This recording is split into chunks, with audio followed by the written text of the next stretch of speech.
اعوذ باللہ من الشیطان الرجیم بسم اللہ الرحمن الرحیم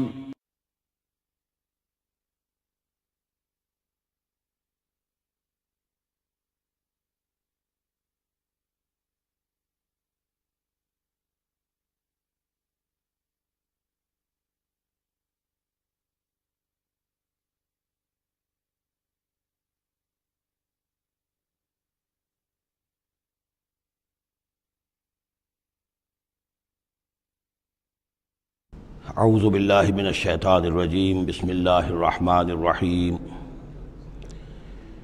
یوم نطوی السماء کطی السجل للکتب کما بدأنا اول خلق نعیدہ وعدا علینا انا کنا فاعلین صدق اللہ العظیم۔ سورہ انبیاء کی جو یہ آخری آیات ہیں ان میں بعض بہت اہم مضامین آئے ہیں۔ ہم جس آیت پر سے گزر چکے ہیں لا یحزنہم الفزع الاکبر، اللہ تعالیٰ کے جو نیک بندے ہوں گے انہیں جو قیامت کا زلزلہ آنے والا ہے، جس سے کہ اگلی صورت شروع ہو رہی ہے جس کے تذکرے سے کہ یا ایھا الناس اتقوا ربکم ان زلزلۃ الساعۃ شیء عظیم، اللہ تعالیٰ انہیں محفوظ رکھے گا اس فزع اکبر کے اثرات سے۔ لا یحزنہم الفزع الاکبر، احادیث سے یہ معلوم ہوتا ہے کہ صورتحال کچھ ایسی پیش آنے والی ہے کہ ابھی وہ ملاحم کا دور جس میں کہ کافی سختیاں آئیں گی مسلمانوں پر، خصوصاً عالم عرب میں، اور جو بھی عیسائیوں اور یہودیوں کا گٹھ جوڑ جو ہے اس کے خلاف مسلمانوں کو جو قتال کرنا ہے، جنگ کرنی ہے، اس میں کئی مراحل آئیں گے جس میں بہت نقصان ہوگا مسلمانوں کا بھی، پھر بالآخر اللہ تعالیٰ فتح دے گا۔ حضرت مسیح علیہ السلام کے ذریعے سے ایک آسمانی مدد ملے گی، معجزانہ مدد ملے گی اللہ تعالیٰ کی طرف سے،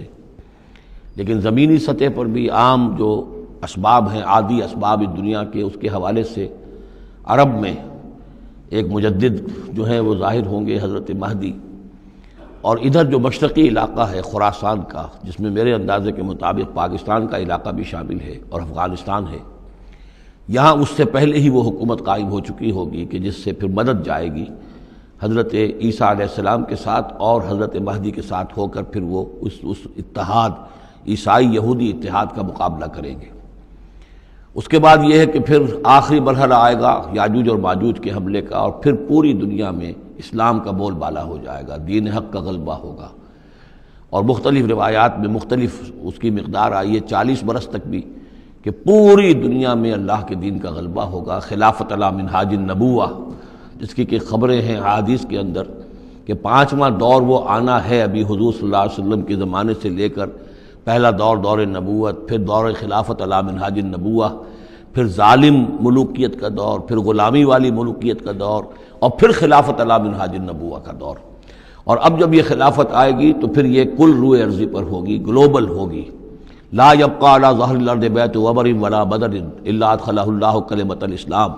کوئی گھر اور خیمہ ایسا نہیں رہے گا دنیا میں پورے روئے ارضی پر جس میں کلمہ اسلام داخل نہ ہو جائے۔ اور یہ جو فرمایا حضور نے کہ ان اللہ زوالی الارض، اللہ نے میرے لیے زمین کو لپیٹ کر اور سکیڑ کر مجھے پوری زمین دکھا دی، فرأیت مشارقہا و مغاربہا، میں نے زمین کے سارے مشرق دیکھ لیے، سارے مغرب دیکھ لیے۔ وَإِنَّ أُمَّتِي سَيَبْلُغُ مُلْكُهَا مَا زُوِّيَ لِي مِنْهَا، میری امت کی حکومت ان تمام علاقوں پر قائم ہو کر رہے گی جو مجھے زمین کو سکیڑ کر دکھا دیے گئے۔ تو یہ ایک دور آنا ہے، اس میں کسی شک و شبے کی گنجائش نہیں ہے۔ اگرچہ میں یہ نہیں کہہ سکتا کہ ابھی اس میں کتنی تاخیر ہے، یہ مختلف مراحل کب شروع ہوں گے، ٹائم ٹیبل نہیں دے سکتے، لیکن یہ کہ تقریباً یوں سمجھیے کہ قرآن مجید کے بین السطور سے اور احادیث نبویہ میں جو صراحت کے ساتھ خبریں آئی ہیں اس کی بنا پر یہ ہونا ہے۔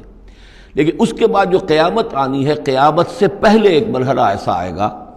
کہ جب یہ ایک ایسی ہوا چلے گی کہ جس کی بنا پر تمام اہل ایمان بڑی ہی آسانی کے ساتھ اور بڑے ہی اطمینان کے ساتھ ان کی روحیں اللہ تعالیٰ قبض کر لے گا اور ان پر موت واقع ہو جائے گی۔ پھر دنیا میں سوائے شریروں کے اور بدماشوں کے اور فساق و فجار کے کوئی نہیں رہے گا، تو پھر ان پر قیامت قائم ہوگی، اور ان کے لیے پھر یہ فضع الاکبر بھی ہے جس کا ذکر ہو رہا ہے یا سورہ انبیاء کے آخر میں، اور انہی کے لیے وہ زلزلۃ الساعہ ہے کہ جس کو کہ اس وقت لوگ جو ہیں وہ دیکھیں گے، وہ ساری جو بھی سختیاں ہیں قیامت کی وہ ان کو برداشت کرنی ہے۔ اللہ اپنے نیک بندوں کو اس سے پہلے ہی ایک ایسی ہوا بھیج کر کے جس کے دل میں بھی ایمان ہوگا اس کی بڑی اطمینان اور سکون کے ساتھ اس کی موت واقع ہو جائے گی۔ اللہ تعالیٰ ان کو اس فضع اکبر سے اور زلزلہ عظیم سے بچا لے گا۔ اس کی صریح خبریں موجود ہیں احادیث نبویہ میں۔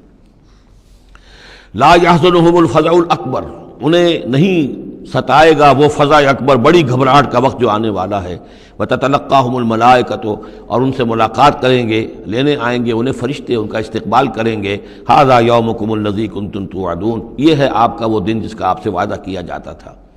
اس کے بعد جو کچھ ہوگا، یوم نطوی السماء کطی السجل للکتب، جس دن کہ ہم آسمان کو ایسے لپیٹ لیں گے جیسے کہ کتاب کا تومار، سکرولز جو ہوتے ہیں وہ لپیٹ لیے جاتے ہیں۔ یہاں سماوات نہیں ہے، سما ہے۔ معلوم ہوتا ہے کہ یہی جو ہماری زمین کے قریب ترین جو آسمان ہوگا، اسی علاقے کے اندر در حقیقت یہ سارا جو ہے واقع ہوگا۔ اسی میں سورج بھی ہے، چاند بھی ہے، جمع الشمس والقمر، اسی کے اندر یہ جو بھی کرے ہیں یہ ٹکرائیں گے۔ یہ سارا جو زلزلۃ الساعۃ شیء عظیم جو ہے یہ اسی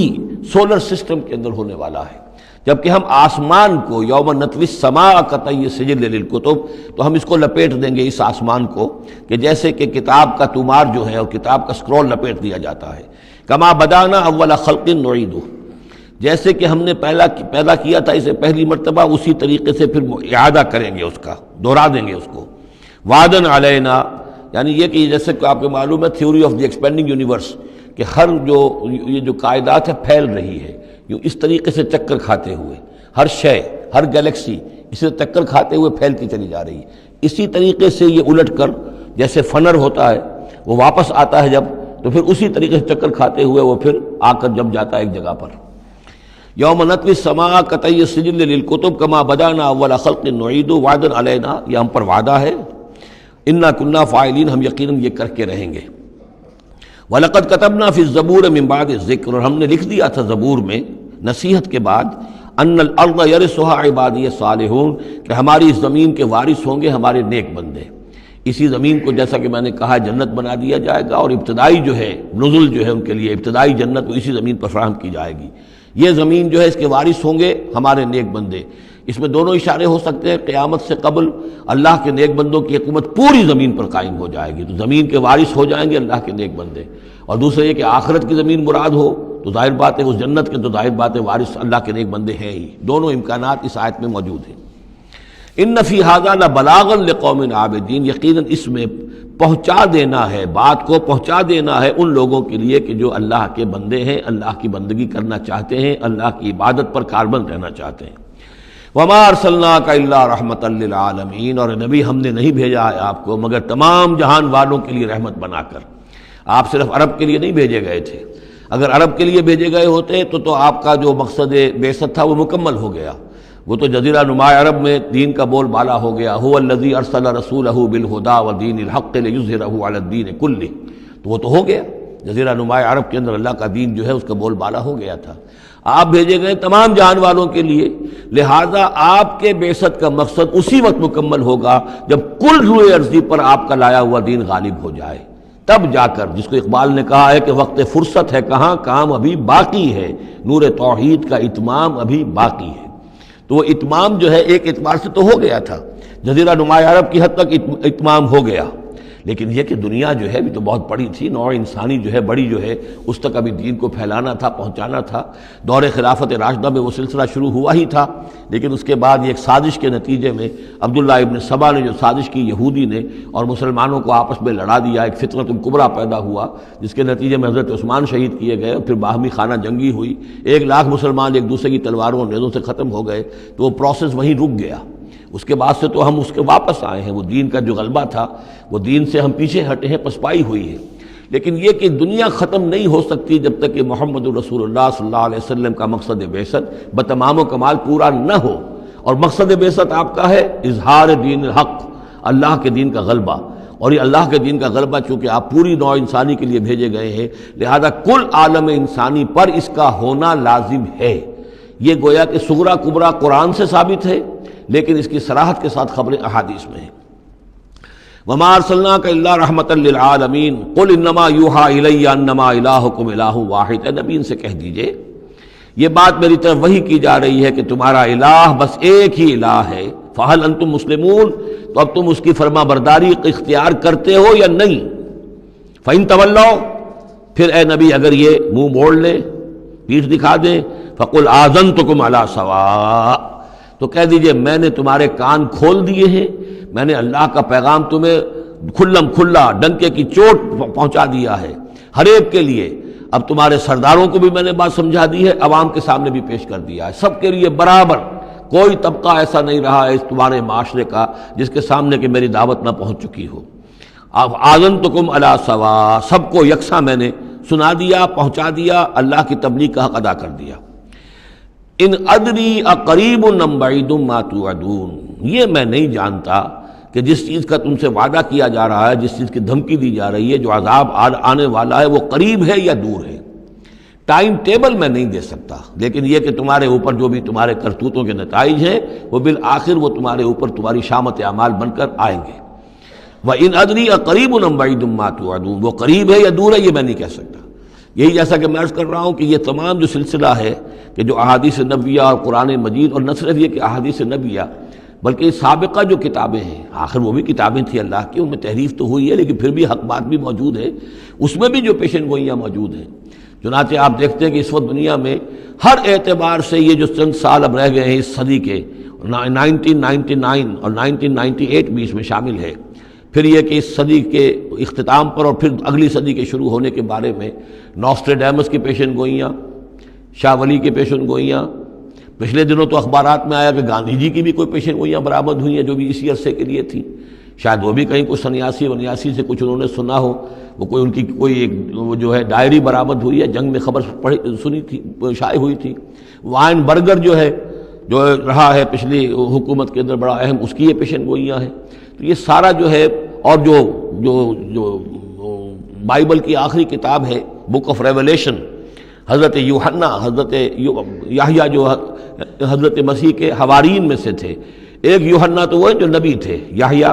وہ تو نبی تھے، جان دی بیپٹسٹ، ایک یہ جان ہیں جو حواری ہیں جن کے کہ وہ مکاشفات ہیں کہ جو آخری کتاب ہے بائبل کی، اور یہ احادیث نبویہ ہیں کہ جن میں کتاب الملاحم اور کتاب و آثار الساعہ وغیرہ ہیں، کتاب الفتن، تو ان سب سے معلوم ہوتا ہے کہ یہ چیزیں اب آنے والی ہیں اور معاملہ زیادہ دور نہیں رہا ہے، لیکن کتنا قریب ہے یہ بھی ہم نہیں کہہ سکتے۔ وَإِنْ أَدْرِي أَقَرِيبٌ أَمْ بَعِيدٌ مَا تُوعَدُونَ إِنَّهُ يَعْلَمُ الْجَهْرَ مِنَ الْقَوْلِ وَيَعْلَمُ مَا تَكْتُمُونَ، یقیناً اللہ تعالیٰ جانتا ہے کھلی بات کو بھی جو بلند آواز سے کہی جاتی ہے، اور وہ تو اس کو بھی جانتا ہے جسے تم چھپاتے ہو اپنے دلوں کے اندر۔ وَإِنْ أَدْرِي لَعَلَّهُ فِتْنَةٌ لَكُمْ وَمَتَاعٌ إِلَىٰ حِينٍ، اور میں نہیں جانتا، میں نہیں کہہ سکتا، ہو سکتا ہے کہ ابھی اس تاخیر میں تمہارے لیے کوئی آزمائش ہو، اللہ تمہیں ابھی اور fresh lease of existence grant کر دے، تاکہ یہ کہ تمہیں ایک کچھ عرصے کے لیے اس دنیا میں رہنے کا اور بسنے کا اور فائدہ اٹھا لینے کا موقع مل جائے، لیکن بالآخر ہونا وہ ہے جو میں بتا رہا ہوں، اس کے اندر کوئی شک نہیں ہے، وہ شدنی امر ہے۔ قال رب احکم بالحق، کہا نبی نے، رسول نے صلی اللہ علیہ وسلم، پروردگار اب حق کے ساتھ فیصلہ فرما دے۔ یعنی یہ کہ نبی اکرم صلی اللہ علیہ وسلم کا بھی دیکھیے، جیسے میں نے بار بار کہا ہے کہ آخر یہ اتنا طویل ہو گیا تھا رد و قضا کا مسئلہ کہ آپ کی طبیعت کے اندر بھی اب بات یہ آ رہی تھی کہ پروردگار اب فیصلہ سنا دے۔ قال رب احکم بالحق، پروردگار اب حق کے ساتھ فیصلہ سنا دے۔ وربنا الرحمن المستعان علی ما تصفون، اور یقیناً اب ان کی طرف خطاب کر کے، ہم تو جس سے مدد طلب کر رہے ہیں وہ ہمارا رب ہے رحمان، ہم اپنے رب سے رحمان سے جو مستعان ہے، جس سے کہ مدد طلب کی جاتی ہے، ہم طلب کر رہے ہیں ان تمام چیزوں کے خلاف جو تم کہہ رہے ہو، جو تمہاری باتیں ہیں، جو تم نے جو اعتراضات کیے ہیں، جو تم نے مجھے زج کیا ہوا ہے، ان سب کا مقابلہ میرے پاس تو یہ ہے کہ میں اپنے پروردگار سے ہی مدد طلب کر رہا ہوں۔ سورۃ الحج، بسم اللہ الرحمن الرحیم، یا ایھا الناس اتقوا ربکم ان زلزلۃ الساعۃ شیء عظیم۔ یہ فزع الاکبر جس سے کہ ختم ہو رہی ہے سورہ انبیاء، اسی کے تذکرے سے یہ شروع ہو رہی ہے سورہ حج۔ اے لوگو ڈرو اپنے رب سے، تقوی اختیار کرو اپنے رب کا، یقیناً قیامت کا زلزلہ بہت بڑی شے ہوگا۔ یوم ترونہا، جس دن کہ تم اس کو دیکھو گے، تذہل کل مرضعۃ عما ارضعت، بھول جائے گی ہر دودھ پلانے والی جسے وہ دودھ پلاتی تھی۔ یعنی واقعہ یہ ہے کہ حیوانات میں جو بھی دودھ پلانے والا کوئی جانور بھی ہو تو اسے بھی اپنے بچوں کے ساتھ جو انس ہوتا ہے، اور خاص طور پر انسانوں میں پھر ماں کی محبت اور شفقت اور مامتا جو ہے وہ اپنی جان دینے کو تیار ہوتی ہے، اپنے بچے کی آنس نہیں آنے دیتی۔ لیکن وہ سخت ایسا دن ہوگا، ایسی سختی ہوگی کہ دودھ پلانے والیاں اپنے دودھ پیتے بچوں کو بھول جائیں گی۔ وَتَضَعُ كُلُّ ذَاتِ حَمْلٍ حَمْلَهَا، اور دہشت کا عالم یہ ہوگا کہ ہر حاملہ کا حمل گر جائے گا۔ وَتَرَى النَّاسَ سُكَارَىٰ، اور تم دیکھو گے لوگوں کو کہ جیسے نشے میں ہیں، اس طرح کی ایک کیفیت ان پر طاری ہوگی، ایسے بے سدھ سے نظر آئیں گے جیسے کہ گویا کہ نشے میں، وَمَا هُم بِسُكَارَىٰ، حالانکہ وہ کسی نشے میں نہیں ہے، وَلَٰكِنَّ عَذَابَ اللَّهِ شَدِيدٌ، بلکہ اللہ کا عذاب بہت سخت ہے، اللہ کی طرف سے بڑی سخت یہ گھڑی آنے والی ہے جس سے کہ اللہ تعالیٰ اپنے مومن صادق بندوں کو بچا لے گا، جس کی کہ صراحت ہے حدیث کے اندر۔ وَمِنَ النَّاسِ مَن يُجَادِلُ فِي اللَّهِ بِغَيْرِ عِلْمٍ، لوگوں میں سے ایسے بھی ہیں جو اللہ کے بارے میں جھگڑتے ہیں، اللہ کی آیات کے بارے میں جھگڑتے ہیں، قرآن مجید کے احکام کے بارے میں جھگڑتے ہیں، جبکہ حال یہ ہے بغیر علم، نہ ان کے پاس کوئی علم ہے، وَيَتَّبِعُ كُلَّ شَيْطَانٍ مَرِيدٍ، اور وہ پیروی کر رہے ہوتے ہیں، صاف نظر آتا ہے کہ ہر سرکش شیطان کی پیروی کر رہے ہیں، ان کے عمل کو دیکھو تو مغرب کی نقالی کر رہے ہیں، ان کی ہر ایک چیز کی جو ہے انہوں نے اپنی زندگی میں اختیار کی ہوئی ہے، پورا جو ہے مغربی ان کے اوپر تہذیب کا غلبہ ہے، ساری اقدار، لیکن باتیں بڑھائیں گے قرآن کی طرف سے اور حدیث کی طرف سے، اور انکار حدیث ہے اور فلاں یہ ہے، اور قرآن کا تو نتیجہ یہ نکلتا ہے، وہ نہیں نکلتا ہے، اور یہ اجتہاد کیا جانا چاہیے، اور قرآن مجید جو ہے یہ تو اب کتاب جو ہے بوسیدہ ہو گئی ہے، یہ باتیں بھی کہی گئی ہیں کہ کوئی ایسا بھی ہمارا جو نظام ہونا چاہیے اجتہاد کا جو قرآن مجید کو بھی اوور رول کر سکے، یہ باقاعدہ رائے موجود ہے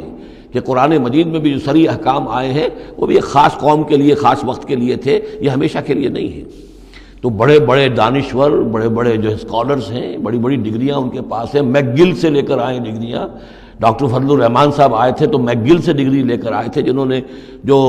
وحی کے بارے میں کہا تھا کہ یہ حضور کا بھی کلام کہا جا سکتا ہے، اس کو اللہ کا بھی کلام کہا جا سکتا ہے، باقی فرشتے کی کوئی حیثیت نہیں ہے، یہ ساری باتیں ڈاکٹر فضل الرحمان کہنے والے تھے۔ میکگل سے انہوں نے یہودیوں سے آ کر ڈگریاں حاصل کی تھی انہوں نے، اور انہوں نے جو بھی بہت سے اور دانشور بہت سے موجود ہیں اس وقت دنیا میں کہ جو ویسے سمجھے جاتے ہیں کہ بہت وہ اسلامی اسکالرز ہیں، ٹاپ کے اسکالرز ہیں، وائٹ ہاؤس میں بھی انہیں طلب کیا جاتا ہے۔ یہ جو سید حسین نصر ہیں، ایرانی ایک ہیں، اب وہ رہ گئے ہیں جن کا ڈنکا بج رہا ہے زیادہ، ورنہ پہلے یہ ہے کہ یہ دو تھے، سید حسین نصر بھی تھے اور ڈاکٹر فضل الرحمان بھی تھے پاکستان کے۔ لیکن وَمِنَ النَّاسِ مَن يُجَادِلُ فِي اللَّهِ بِغَيْرِ عِلْمٍ وَيَتَّبِعُ كُلَّ شَيْطَانٍ مَرِيدٍ كُتِبَ عَلَيْهِ، اس شیطان کے بارے میں تو یہ بات لکھ دی گئی ہے، طے کر دی گئی ہے، أَنَّهُ مَن تَوَلَّاهُ، کہ جو کوئی بھی اس کی دوستی اختیار کرے گا، فَأَنَّهُ يُضِلُّهُ، تو وہ اسے گمراہ کر کے رہے گا، وَيَهْدِيهِ إِلَىٰ عَذَابِ السَّعِيرِ، اور پہنچا کر رہے گا اسے اس جلانے والے دوزخ کے عذاب میں۔ یا ایھا الناس، اے لوگو، ان کنتم فی ریب من البعث، اگر تمہیں کوئی شک ہے کہ کیسے دوبارہ زندہ ہو جائیں گے، کیسے اٹھا لے گا اللہ تعالیٰ، کوئی تمہیں اشکال پیدا ہوتا ہے تو لو ہم تمہیں ایک مثال سے سمجھاتے ہیں۔ فَإِنَّا خَلَقْنَاكُم مِّن تُرَابٍ، سوچو ہم نے تمہیں مٹی سے پیدا کیا، اس لیے کہ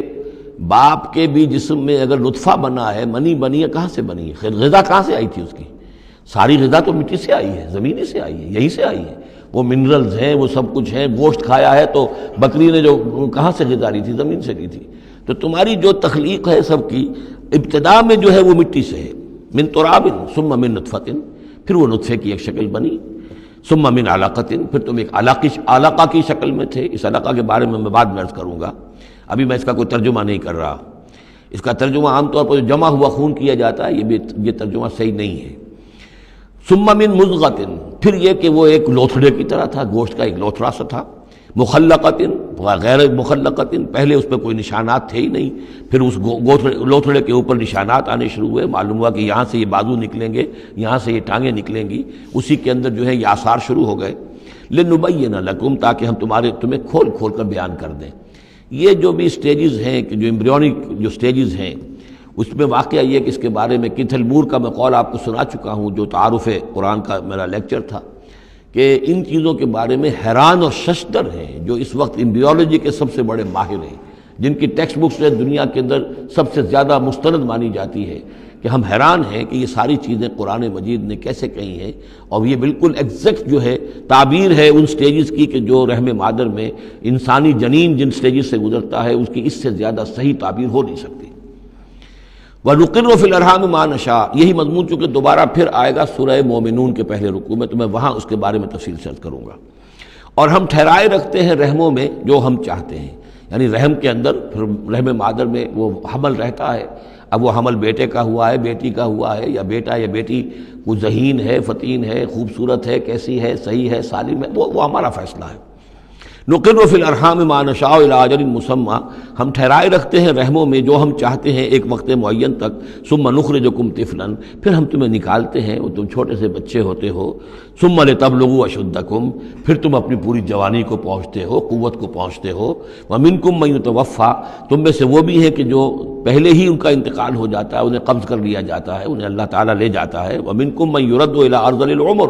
اور تم میں سے ایسے بھی ہوتے ہیں جو بڑی ہی نکمی ضعیفی کی عمر کو پہنچ جاتے ہیں، لکئی لا یعلم من بعد علم شیئا، کہ پھر وہ نہ جانے سب کچھ جاننے کے باوجود کچھ بھی۔ بڑھاپا آتا ہے تو ایسا آتا ہے، ڈیمنشیا بھی ہو جاتا ہے، ساری ذہنی صلاحیتیں ختم ہو جاتی ہیں، یادداشت زائل ہو جاتی ہے، پھر بچپن کی عادتیں عود کر آتی ہیں، لکئی لا یعلم من بعد علم شیئا، پھر یہ صورت بھی ہو جاتی ہے۔ یہ ارذل العمر ہے جس سے کہ حضور صلی اللہ علیہ وسلم نے اللہ کی پناہ مانگی ہے کہ اللہ اس سے پہلے اٹھا لے، اس سے پہلے کہ انسان اس کیفیت میں آ جائے کہ جس کا نقشہ یہاں کھینچا جا رہا ہے، لکئی لا یعلم من بعد علم شیئا۔ بڑا سقراط تھا، بقراط تھا، کچھ تھا، لیکن اب کیا ہو گیا ہے اس کو دیکھیے۔ وَمِنْكُمْ مَنْ يُرَدُّ إِلَىٰ أَرْذَلِ الْعُمُرِ، ان کے لیے دعا کر لیجیے، اللہم اغفر لہ وارحمہ وادخلہ فی رحمتک وحاسبہ حسابا یسیرا۔ ان سے ایک بہت بڑی خطا ہوئی ہے، رجم کی سزا کے بارے میں میں سورہ نور میں عرض کروں گا، لیکن اللہ تعالیٰ تمام خطاؤں کو معاف فرمانے والا ہے۔ اللہم اغفر لہ وارحمہ وادخلہ فی رحمتک وحاسبہ حسابا یسیرا، اللہم نور مرقدہ واکرم منزلہ والحقہ بعبادک الصالحین، آمین یا رب العالمین۔ وَمِنْكُمْ مَنْ يُتَوَفَّى وَمِنْكُمْ مَنْ يُرَدُّ إِلَىٰ أَرْذَلِ الْعُمُرِ لِكَيْ لَا يَعْلَمَ مِنْ بَعْدِ عِلْمٍ شَيْئًا وَتَرَى الْأَرْضَ، اب ایک تو نقشہ کھینچا انسانی زندگی کا، اس آپ مٹی سے چل کر تم کہاں سے کہاں پہنچ گئے، پھر فوت ہو کے پھر مٹی بن جاتے ہو۔ یہ جس کی یہ قدرت ہے، جس کی یہ خلاقی ہے، جو اس سارے نظام کو لے کر چل رہا ہے، تمہیں اس کے بارے میں کوئی شک ہے؟ اس کی قدرت کے بارے میں کوئی تمہیں یہ شبہ وارد ہو سکتا ہے کہ وہ دوبارہ پیدا نہیں کر سکتا؟ اچھا ایک اور مثال لے لو، وَتَرَى الْأَرْضَ حَامِدَةً، تم دیکھتے ہو زمین کو کہ پڑی ہوئی ہے، بے آب و گیا، خشک اور ویران، کئی زندگی کے آثار نہیں۔ فَإِذَا أَنزَلْنَا عَلَيْهَا الْمَاءَ اهْتَزَّتْ وَرَبَتْ، پھر جب ہم اس پر پانی برساتے ہیں تو وہ تازہ ہو جاتی ہے، اہتزاز، اور وہ اس میں جنبش ہو جاتی ہے، اہتزت۔ یہتزو جو آیا یہ لفظ پہلے ہم پڑھ چکے ہیں کہ جب حضرت موسیٰ کا عصا زمین پر انہوں نے رکھا تو وہ تو اب ہلنے لگا، حرکت کرنے لگا جیسے کہ سانپ حرکت کرتا ہے، تو زمین میں بھی حرکت پیدا ہو جاتی ہے، اس لیے کہ اب جو کونپلیں نکل رہی ہیں وہ حرکت کر رہی ہیں، وہ ادھر ادھر جو ہے، جو پہلے زمین پڑی ہوئی تھی ساکن، صامت، ساکن، بے آب و گیا، خشک، لیکن اس کے بعد اہتزت، اس کے اندر ایک حرکت پیدا ہوتی ہے، وہ ربت، وہ ابھرتی ہے، گویا کہ جیسے وہ گھاس یا سبزہ اوپر اٹھ رہا ہے، اور جیسے کہ فصل گویا کہ زمین اٹھ رہی ہے، وہ اٹھتی ہے، ابھرتی ہے۔ وَأَنبَتَتْ مِنْ كُلِّ زَوْجٍ بَهِيجٍ، اور ہر طرح کی قسم قسم کی تر و تازہ چیزیں جو ہیں وہ اگا دیتی ہے زمین۔ تو ذرا سوچو، زمین مردہ تھی، اللہ نے زندہ کر دیا۔ تمہارا اپنا معاملہ یہ ہے کہ مٹی سے لے کر اور تمہارے ایک انسان پورے بننے تک، یہ پھر کیسے شک کرتے ہو؟ تمہیں اللہ تعالیٰ کی قدرت میں بھی کوئی شک نہیں ہونا چاہیے۔ یہ تمہاری زندگی کا سائیکل چل رہا ہے اور یہ نباتاتی سائیکل چل رہا ہے ساتھ کے ساتھ، یہ چند مہینے کا ہوتا ہے، یہ تمہارا جو ہے یہ 60 70 80 برس کا ہے، اس کے علاوہ تو کوئی فرق نہیں۔ ذالک بان اللہ هو الحق، یہ اس لیے ہے کہ اللہ تعالیٰ الحق ہے، اس کے حق ہونے میں، برحق ہونے میں کسی شک و شبے کی گنجائش نہیں۔ وَأَنَّهُ يُحْيِي الْمَوْتَى، اور یہ کہ وہ مردہ کو زندہ کرتا ہے، مردہ کو زندہ کرے گا۔ زمین تمہارے سامنے مردہ پڑی ہوتی ہے اور زندہ ہو جاتی ہے۔ وَأَنَّهُ عَلَىٰ كُلِّ شَيْءٍ قَدِيرٌ، اور یہ کہ وہ تو ہر چیز پر قادر ہے۔ وَأَنَّ السَّاعَةَ آتِيَةٌ، اور یہ کہ قیامت آ کر رہنی ہے، لا ریب فیہا، اس میں کسی شک و شبے کی گنجائش نہیں۔ وَأَنَّ اللَّهَ يَبْعَثُ مَن فِي الْقُبُورِ، اور یقیناً اللہ تعالیٰ اٹھائے گا ان کو جو قبروں کے اندر ہے، بعث بعد الموت ہو کر رہے گا۔ وَمِنَ النَّاسِ مَن يُجَادِلُ فِي اللَّهِ بِغَيْرِ عِلْمٍ وَلَا هُدًى وَلَا كِتَابٍ مُنِيرٍ، اور لوگوں میں سے کچھ ایسے بھی ہیں جو اللہ کے بارے میں، اللہ کی باتوں کے بارے میں، اللہ کی صفات کے بارے میں، ذات خداوندی کے بارے میں جھگڑتے ہیں، بحثیں کرتے ہیں، نزاع کرتے ہیں، نہ ان کے پاس علم ہے، بغیر علم ولا ہدن، نہ کوئی ہدایت ہے، ولا کتاب منیر، نہ کوئی روشن کتاب ہے جس سے وہ رہنمائی لے رہے ہوں۔ ثانی عطفہ، وہ اپنی گردن کروٹ اپنی موڑ کر چل دیتا ہے، آیات سنتا ہے، اللہ کے کلام کو سنتا ہے، پھر ذرا وہ اپنی کمر کو موڑتا ہے، بل دیتا ہے، چل دیتا ہے، لیضل عن سبیل اللہ، تاکہ گمراہ کرے لوگوں کو اللہ کے راستے سے۔ لہ فی الدنیا خزی، اس کے لیے دنیا کی زندگی میں بھی رسوائی ہے، ونذیقہ یوم القیامت عذاب الحریق، اور قیامت کے دن ہم اسے جلانے والے عذاب کا مزہ چکھائیں گے۔ ذالک بما قدمت یداک، اور یہ سب کچھ ہے تیرے اپنے دونوں ہاتھوں کے کرتوتوں کی وجہ سے، جو بھیجا ہے تیرے دونوں ہاتھوں نے، بما قدمت یداک، وان اللہ لیس بظلام للعبید، اور یقیناً اللہ تعالیٰ تو اپنے بندوں پر ظلم کرنے والا نہیں ہے۔ ومن الناس من يعبد الله على حرف فإن أصابه خير اطمأن به وإن أصابته فتنة انقلب على وجهه خسر الدنيا والآخرة ذلك هو الخسران المبين۔ لوگوں میں سے کچھ ایسے بھی ہیں جو اللہ تعالیٰ کی بندگی کرتے ہیں کنارے کنارے، بچ بچ کر۔ یہ وہ روگ جس کو کہا گیا فی قلوبہم مرض، جن کے دلوں میں روگ ہوتا ہے۔ ایک وہ لوگ ہوتے ہیں کہ حق کو قبول کیا، پھر ہرچہ بعد آباد منجدھار میں پھر وہ چھلانگ لگاتے ہیں، ہرچہ بعد آباد ماں کشتی دراب انداختے، ہم نے حق کو قبول کیا، اس کشتی کو ہم نے پانی میں ڈال دیا ہے، اب یہ کشتی تیرے گی تو ہم تیریں گے، یہ ڈوبتی ہے تو ہم ڈوبنے کے لیے تیار ہیں۔ ایک وہ ہیں جو چاہتے بھی ہیں حق کے ساتھ چلنا، لیکن کنارے کنارے گہرے پانی میں نہیں جانا چاہتے، خطرات مول نہیں لینا چاہتے، اپنے لیے جان اور مال جو ہے اس کو بچا بچا کر، جو اقبال نے کہا تو بچا بچا کے نہ رکھ اسے، تیرا آئینہ ہے وہ آئینہ کہ شکست ہو تو عزیز تر ہے نگاہ آئینہ ساز میں۔ لیکن یہ کچھ لوگ بچ بچ کر چلنا چاہتے ہیں، کوئی گردن نہ پہنچ جائے، کوئی نقصان نہ ہو جائے، کوئی ہمیں قربانی نہ دینی پڑے۔ وَمِنَ النَّاسِ مَن يَعْبُدُ اللَّهَ عَلَى حَرْفٍ، کنارے ساتھ، فَإِنْ أَصَابَهُ خَيْرٌ اطْمَأَنَّ بِهِ، اگر خیر آئے تو مطمئن رہیں گے، وَإِنْ أَصَابَتْهُ الْفِتْنَةُ انقلب عَلَى وَجْهِهِ، اور اگر کوئی فتنہ آ گیا، آزمائش آ گئی، کوئی قربانی کا وقت آ گیا، پکار آ گئی، نکلو اللہ کی راہ میں اور لاؤ اللہ کی راہ میں، تو وہ اپنے چہروں کے بل اوندھے گر جاتے ہیں۔ خسرت دنیا والآخرہ، یہ خسارہ ہے، یہ گھاٹا ہے، یہ نقصان ہے دنیا اور آخرت دونوں کا۔ ذالک هو الخسران المبین، اور یہ بہت ہی نمایاں اور واضح تباہی ہے۔ ایک میں بات عرض کرنی رہ گئی ہے کہ سورہ حج کے بارے میں بعض جگہ آپ نے دیکھا ہوگا لکھا ہوا کہ یہ اس کو مدنی بھی مانا گیا ہے، لیکن یہ واقعہ ہے کہ اس سورہ مبارکہ کے اندر بعض آیات ایسی ہیں کہ جو یا تو مدنی ہیں، اور بعض آیات کے بارے میں مجھے پھر وہ ایک قول مل گیا تھا حبر الامہ حضرت عبداللہ ابن عباس رضی اللہ تعالی عنہما کا، وہ میں بعد میں انشاءاللہ وہ کل ہم پڑھیں گے۔ وہ آیات نازل ہوئی ہیں اثناء سفر ہجرت میں۔ ظاہر بات ہے کہ جب حضور مکے سے نکل آئے ہیں اور جا رہے ہیں تو کتنے دن لگے ہیں، کوئی وہ چند گھنٹے کا، 1 گھنٹے کی فلائٹ تو نہیں تھی کہ جو ہوائی جہاز سے آپ چلے گئے وہ آدھے گھنٹے کی فلائٹ ہے کل، نہیں، لیکن یہ کوئی وقت لگا۔ اس میں بھی جو آیات نازل ہوئی ہیں، اور اس صورت میں کئی آیات ایسی ہیں کہ جن کی بڑی گہری مشابہت آپ کو مل جائے گی سورہ بقرہ کی آیات کے ساتھ۔ چنانچہ شہادت علی الناس والی آیت بھی اس صورت میں بھی ہے، سورہ بقرہ میں بھی ہے، لِيَكُونَ الرَّسُولُ شَهِيدًا عَلَيْكُمْ وَتَكُونُوا شُهَدَاءَ عَلَى النَّاسِ، یہ آپ کو سورہ حج کے آخر میں ملے گی۔ جہاد کا لفظ بھی اس صورت مبارکہ میں ملے گا۔ یہ آیت بھی آپ غور کریں گے تو سورہ بقرہ کے دوسرے رکوع میں جو مثال آئی تھی، منافقین کا حال یہ ہے، او کصیب من السماء فیہ ظلمات ورعد وبرق یجعلون اصابعهم فی آذانہم من الصواعق حذر الموت واللہ محیط بالکافرین۔ تو یہ جب بجلی جب چمکتی ہے، کوئی روشنی نظر آتی ہے، چل پھر لیتے ہیں، لیکن اس کے بعد پھر جیسے ہی اندھیرا ہوتا ہے کھڑے رہ جاتے ہیں۔ تو بالکل وہی کیفیت ہے کہ جب ذرا حالات صحیح ہوئے، نارمل ہوئے، کوئی خطرہ نہیں، کوئی اندیشہ نہیں، کوئی مطالبہ نہیں، کوئی جنگ کی مہم جو ہے پیش نظر نہیں ہے، تو وہ بڑے چلت پھر دکھا رہے ہیں، حضور کے پاس آ رہے ہیں، باتیں کر رہے ہیں، وہ ہے کہ وہ بھی اہل ایمان کے ساتھ ہیں۔ لیکن جب ذرا مشکل وقت آیا، اوندھے منہ گر پڑے۔ وَمِنَ النَّاسِ، اللہ تعالی ہمیں اس سے بچائے، اور دین اور ایمان کے ساتھ اور اللہ کے دین کو قائم کرنے کی جد و جہد میں مخلصانہ اور ہمہ وجوہ اپنے آپ کو جھونک دینے کی ہمت عطا فرمائے۔ وَمِنَ النَّاسِ مَن يَعْبُدُ اللَّهَ عَلَى حَرْفٍ فَإِنْ أَصَابَهُ خَيْرٌ اطْمَأَنَّ بِهِ وَإِنْ أَصَابَتْهُ فِتْنَةٌ انقلب عَلَى وَجْهِهِ خَسِرَ الدُّنْيَا وَالْآخِرَةَ ذَلِكَ هُوَ الْخُسْرَانُ الْمُبِينُ۔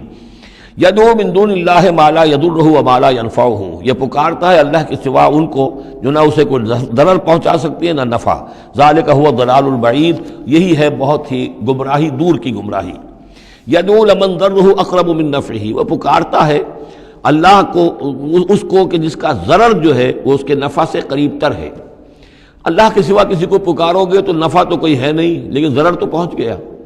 لبیس المولا و لبیس العشیر، بہت ہی برا ہے وہ دوست اور بہت ہی برا ہے رفیق۔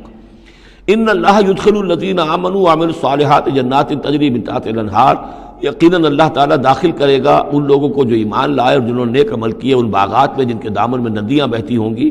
ان اللہ یفعل ما یرید، یقیناً اللہ تعالیٰ کرتا ہے جو چاہتا ہے، جس چیز کا ارادہ کرتا ہے وہ کر گزرتا ہے، فعال لما یرید ہے۔ من کان یظن ان لن ینصرہ اللہ فی الدنیا والآخرۃ فلیمدد بسبب من السماء ثم لیقطع فلینظر هل یذهبن کیدہ ما یغیظ۔ یہ آیت مشکلات القرآن میں سے ہے، بہت سے مختلف انداز میں اس کی تعبیرات کی گئی ہیں، لیکن میرا دل ٹھکا ہے اسی تعبیر پر کہ جو موضح القرآن میں شاہ عبد القادر دہلوی رحمۃ اللہ علیہ نے کی ہے، اور میں اسی کو وضاحت کے ساتھ پیش کر رہا ہوں۔ جو شخص دین کے لیے خدمت کر رہا ہو، دین کے لیے لگا ہوا ہو کام کے اندر، داعی ہے یا اس کسی داعی کے ساتھ ہے، اب اس کے لیے یہ ہوتا ہے کہ ایک تو امید ہوتی ہے کہ اللہ کی مدد آئے گی، آج نہیں تو کل آئے گی، کل نہیں تو پرسوں آئے گی۔ اگر کسی وجہ سے انسان حالات کو دیکھ کر اتنا مایوس ہو جائے کہ اللہ کی مدد کی اسے امید نہ رہے، یہ چیز پھر اس کے لیے بہت بڑی ناکامی کا سبب بن جائے گی۔ امید پیوست رہ شجر سے امید بہار رکھ، اللہ سے مایوس نہیں ہونا چاہیے،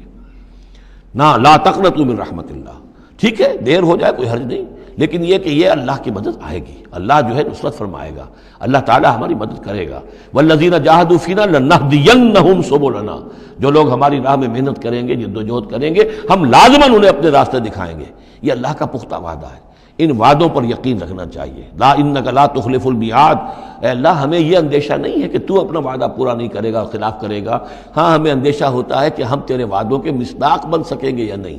ان کا مصداق بننے کی شرائط پوری کر سکیں گے کہ نہیں۔ یہ کیفیت بندے کی رہنی چاہیے، اللہ تعالیٰ کی مدد سے اور اللہ تعالیٰ کی نصرت سے مایوس کبھی نہیں ہونا چاہیے۔ تو اس کی ایک مثال دی ہے کہ اگر کوئی شخص کسی رسی کے ساتھ کہیں اوپر سے ایک رسی ہے اس نے پکڑا ہوا ہے، تو تب تک تو یہ کہ تھاما ہوا ہے، یہ اللہ تعالیٰ کے ساتھ ہے نا، حبل اللہ، یہ قرآن جو ہے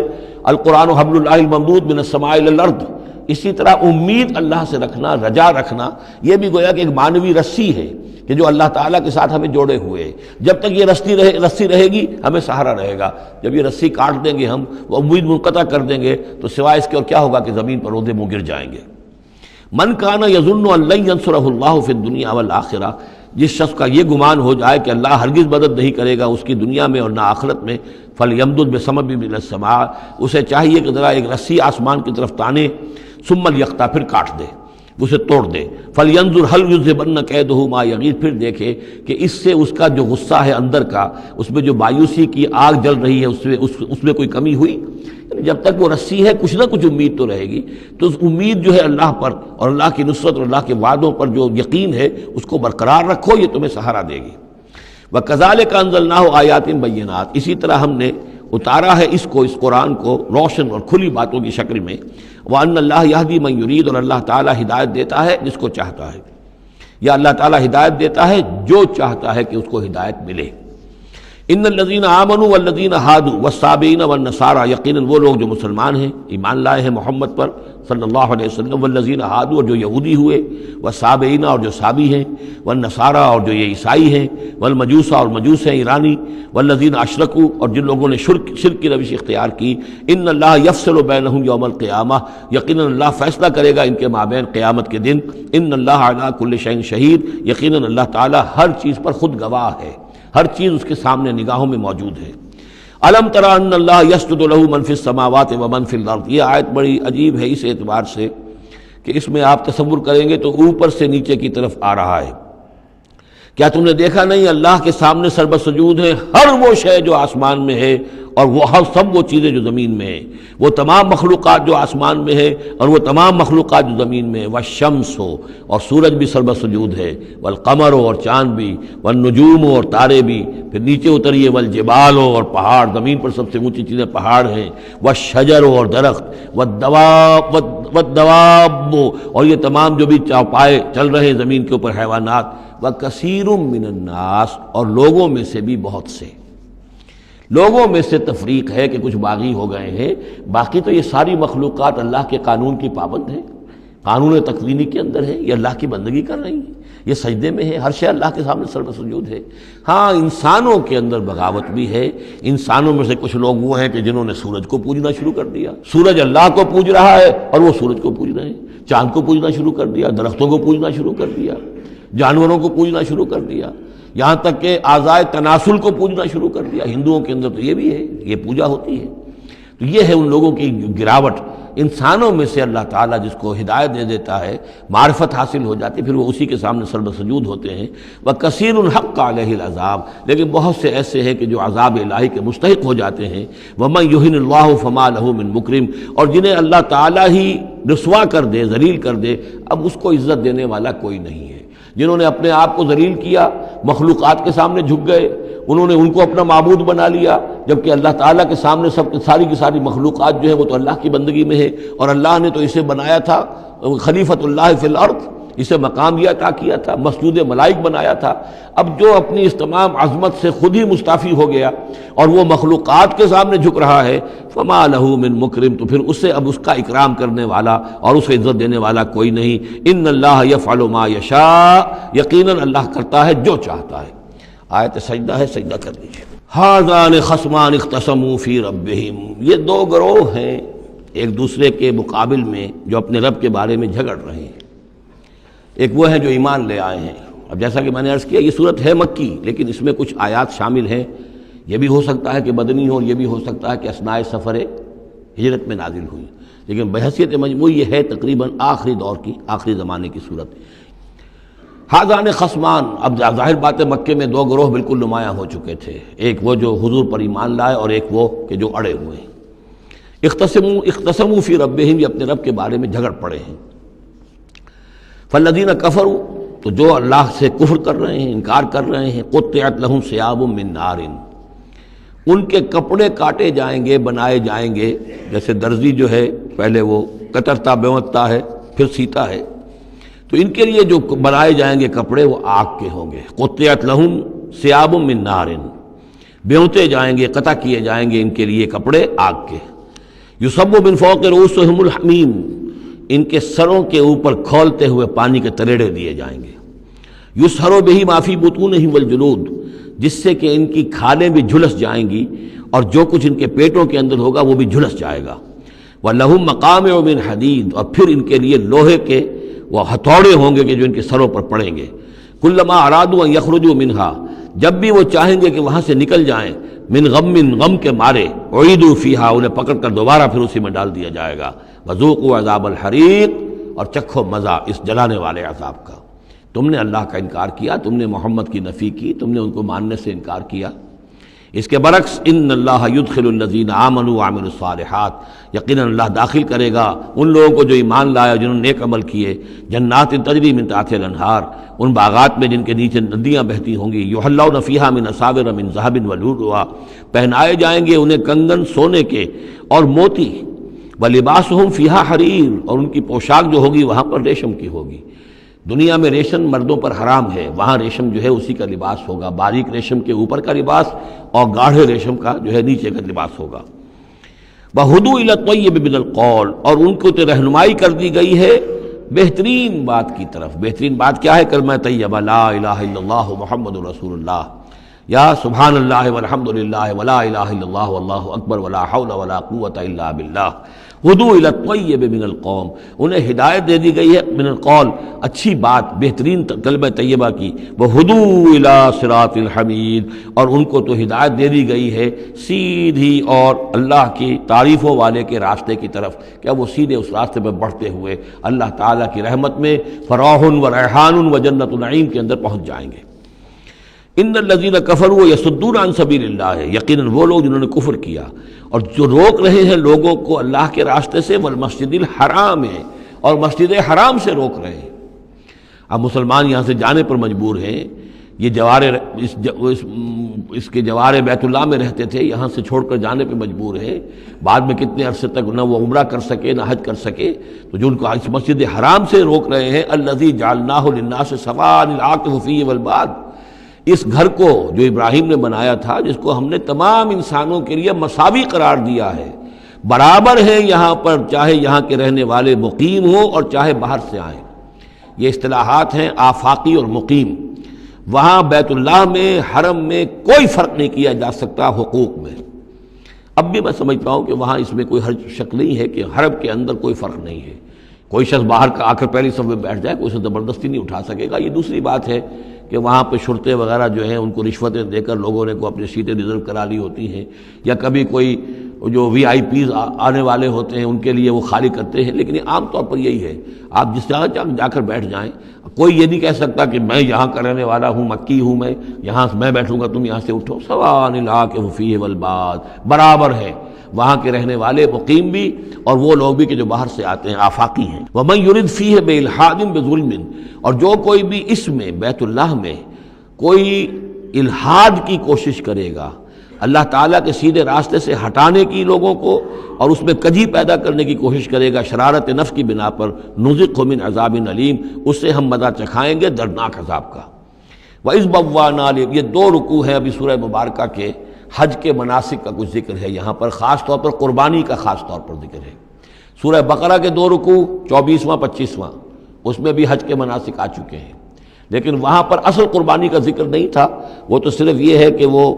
دم جو دینا پڑتا ہے اگر کسی وجہ سے سر منڈانا پڑ گیا ہے قبل از وقت، اور یا اسی طریقے سے تمتع اگر کیا ہے تو اس کا وہ دم شکر کا ہے وغیرہ وغیرہ۔ لیکن یہاں پر جو دو ہے، ایک قربانی اور ایک طواف، ان دو کا جو ہے ذکر ہو رہا ہے خاص طور پر یہاں۔ وَإِذْ بَوَّأْنَا لِإِبْرَاهِيمَ مَكَانَ الْبَيْتِ، اور جب ہم نے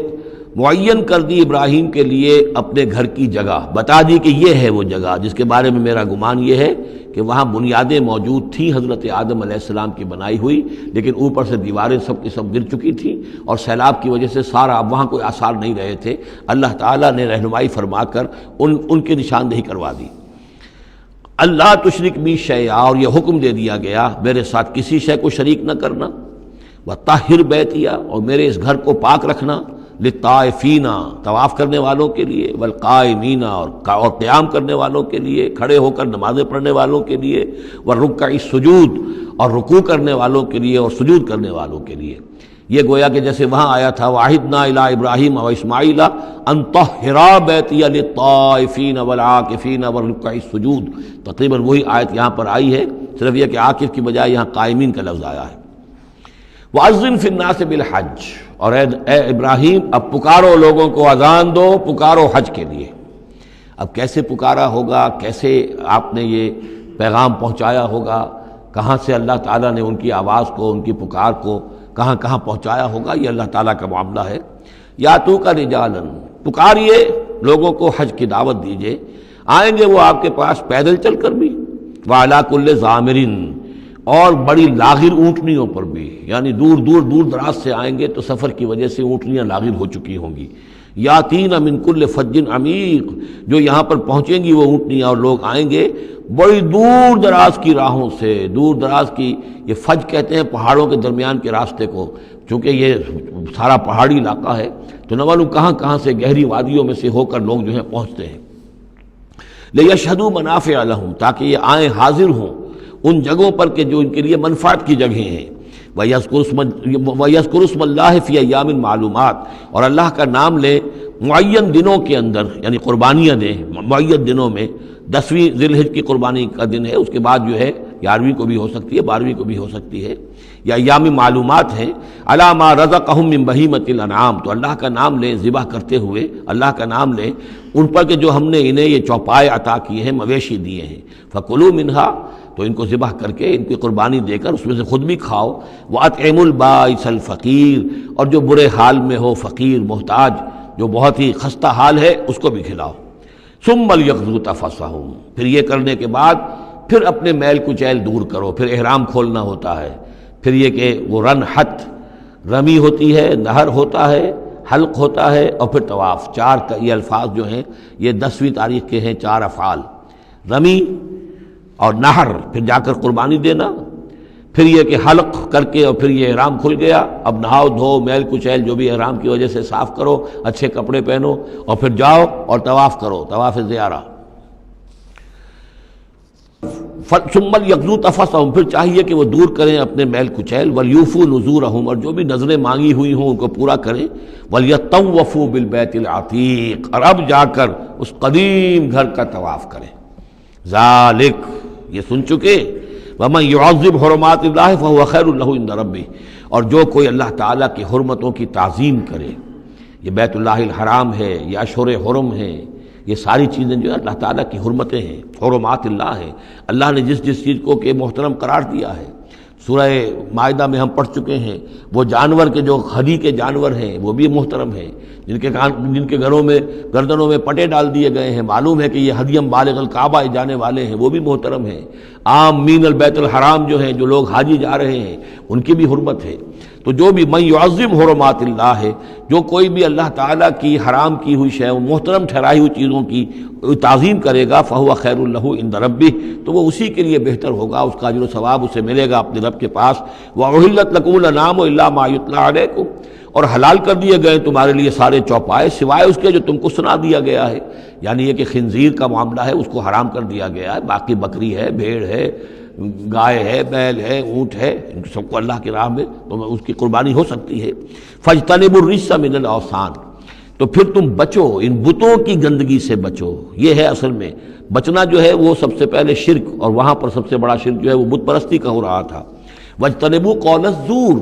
اسی طریقے سے جھوٹ کہنے سے، جھوٹ بات سے بھی بچو۔ حنفاء للہ، یکسو ہو جاؤ اللہ کی طرف، یکسو اسی کے بندے بن جاؤ، غیر مشرکین بہ، اس حال میں کہ اس کے ساتھ کسی بھی اعتبار سے شرک نہ ہو، کسی پہلو سے، کسی اعتبار سے، ذات میں، صفات میں، حقوق میں، اختیارات میں، کہیں بھی کوئی شرک کا شائبہ نہ آنے پائے۔ ومن یشرک باللہ، اور جو کوئی اللہ کے ساتھ شرک کرے گا، فکأنما خر من السماء، تو وہ تو ایسے ہے جیسے وہ رسی کٹ گئی اور اب وہ زمین کے اوپر گر پڑا، زمین کی طرف جا رہا ہے آسمان سے۔ کوئی شخص ہے جو آسمان سے کسی بلند چیز سے کسی رسی کے ساتھ لٹکا ہوا ہے، وہاں سے گر گیا یا رسی کٹ گئی، اب جو گر رہا ہے فَكَأَنَّمَا خَرَّ مِنَ السَّمَاءِ فَتَخْطَفُهُ الطَّيْرُ، اب یا تو یہ کہ وہ جو پرندے ہیں وہ اسے اچک کر لے جائیں، کوئی باز آئے اور پکڑ کر لے جائے، کوئی اور ہو، جو بھی یہ بڑے بڑے جانور ہوتے ہیں کہ جو شکار کرتے ہیں پرندوں کا، تخطفہ الطیر، پرندے اس کو اڑا کر لے جائیں، اور تہوی بہ الریح، یا یہ کہ پھر ہوا ان کو لے جا کر گرائے فی مکان صحیق، کسی دور کی جگہ میں کوئی ہوا جو ہے جھونکا اس کو لے جائے اور کسی کھائی میں جا کر گرا دے۔ یہ معاملہ ہے اس شخص کا جو اللہ کے ساتھ شرک کرتا ہے، اس کے پاس کوئی سہارا نہیں رہا۔ اب توحید والا جو ہے وہ ایک سہارے پر قائم ہے، قول ثابت بالحیات الدنیا، یہ جو ہم ثبات عطا کرتے ہیں اہل ایمان کو، بالقول ثابت فی الحیات الدنیا، دنیا کی زندگی میں۔ ذالک، یہ تم نے سن لیا، یہ احکام تم نے سن لیے۔ ومن یعظم شعائر اللہ، پھر سن لو جو اللہ کے شاعر کی تعظیم کرے گا، فإنہا من تقوی القلوب، تو یقیناً یہ دلوں کے تقوی کی بات ہے۔ ان تمام چیزوں کی ہم پڑھ چکے ہیں سورہ بقرہ میں، ان الصفا والمروۃ من شعائر اللہ، بیت اللہ شعیرہ ہے اور وہ مقام ابراہیم شعیرہ ہے، صفا اور مروہ جو ہے شعیرہ ہیں۔ شعیر وہ چیز ہے کہ جس سے اللہ تعالیٰ کی بندگی کا شعور پیدا ہو، ان کے ساتھ وہ چیزیں وابستہ ہیں،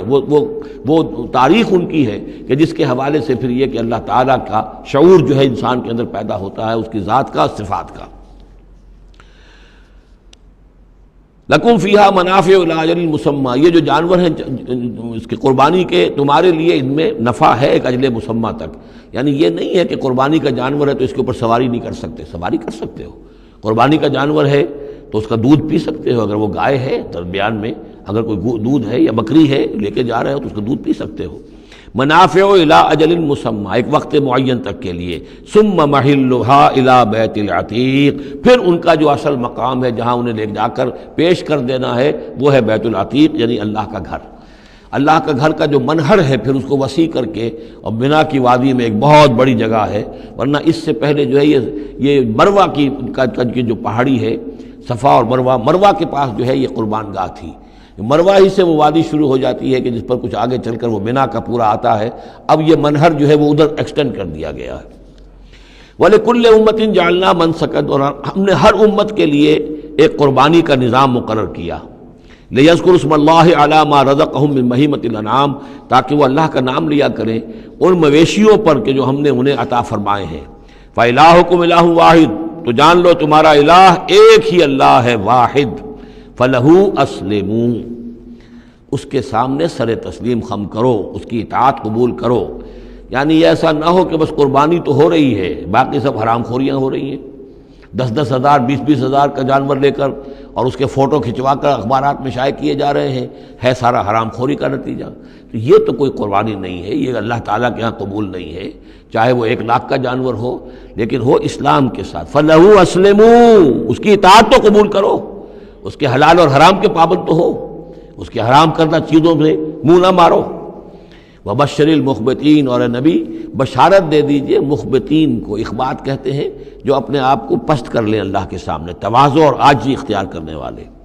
الذین اذا ذکر اللہ وجلت قلوبہم، یہ جو سورہ انفال کے شروع میں الفاظ آئے تھے اس سے ملتے جلتے الفاظ ہیں۔ وہ کون لوگ ہیں؟ وہ لوگ مخبتین کہ جب اللہ کا ذکر کیا جائے تو ان کے دل لرز اٹھتے ہیں، کانپ اٹھتے ہیں۔ والصابرین علی ما اصابہم، اور جو بھی کوئی تکلیف ان پر آئے، کوئی مصیبت آئے، کوئی ناگوار صورتحال درپیش ہو جائے تو اس پر صبر کرنے والے۔ والمقیم الصلاۃ، اور نماز کے قائم کرنے والے۔ ومما رزقناہم ينفقون، اور جو کچھ ہم نے ان کو دیا ہے اس میں سے ہمارے لیے خرچ کرنے والے، ہماری رضا جوئی کے لیے، ہمارے دین کے لیے یا محتاجوں کے لیے انفاق کرنے والے۔ اللہم ربنا اجعلنا منہم والبدن جعلناها لکم من شعائر اللہ، اور یہ جو قربانی کے جانور خاص طور پر اونٹ ہیں،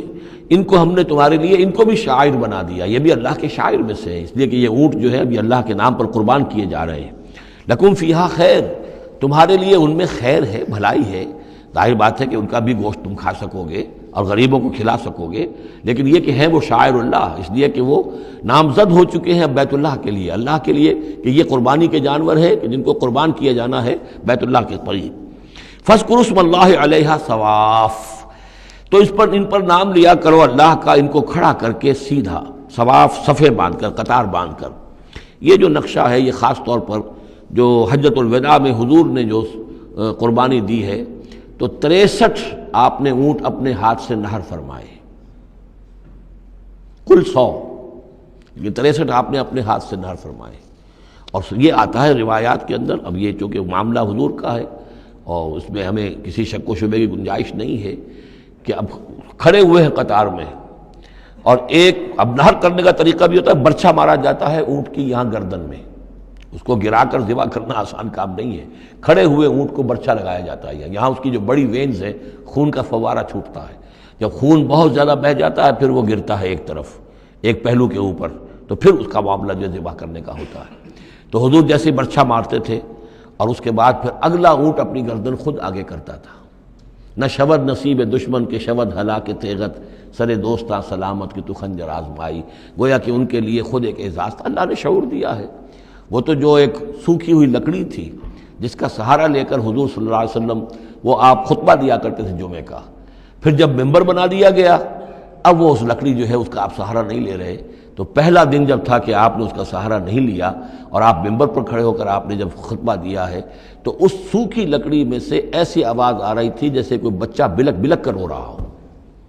کہ میری یہ سعادت آج ختم ہو گئی ہے، مجھے جو سعادت نصیب تھی کہ محمد الرسول اللہ صلی اللہ علیہ وسلم میرا سہارا لیا کرتے تھے، مجھ پر ٹیک لگایا کرتے تھے، یہ مجھ سے جاتی رہی فضیلت، بلک بلک کر رو رہا ہے۔ حنانہ اس کو کہتے ہیں، ستون حنانہ، اب بھی مسجد نبی میں ایک ستون ہے حنانہ، حنین کہتے ہی اس کو ہے کہ جس میں رقت ہو، بچہ رو رہا ہو، بلک رہا ہو تو یہ حنین ہے، تو حنانہ ہے وہ۔ اور اس کے لیے یہ نوٹ کر لیجیے، کہا ہے مولانا روم نے، فلسفی کو منکر حنانہ است، از حواس انبیاء بیگانہ است۔ پہلے فلسفی ہوتے تھے، آج سائنسدان جو انکار کرے گا کیسے ہو سکتا ہے سوکھی لکڑی میں سے بچوں کے سے رونے کی آواز آئے، کیسے مان لیں گے ہم؟ سر سید کیسے مانیں گے اس کو؟ نہیں مانیں گے کبھی بھی۔ تو فلسفی یا سائنسدان کو منکر حنانہ است، کہ وہ حنانہ کا انکار کرتا ہے، از حواس انبیاء بیگانہ است، اس لیے کہ انبیاء کے معاملات کو وہ جانتا نہیں ہے، وہ عام لوگوں پر قیاس کر رہا ہے۔ فاذکر اسم اللہ علیہا صواف، تو لو اللہ کا نام ان پر، ان کو نہر کرنے کے لیے انہیں صفوں میں کھڑا کر کے، فَإِذَا وَجَبَتْ جُنُوبُهَا، جب ان کے پہلو زمین پر ٹک جائیں، جب خون اتنا بہہ جاتا ہے، کمزور ہو جاتا ہے اونٹ، تو پھر وہ ایک طرف کو اپنی کروٹ کے بل زمین کے اوپر پڑ جاتا ہے۔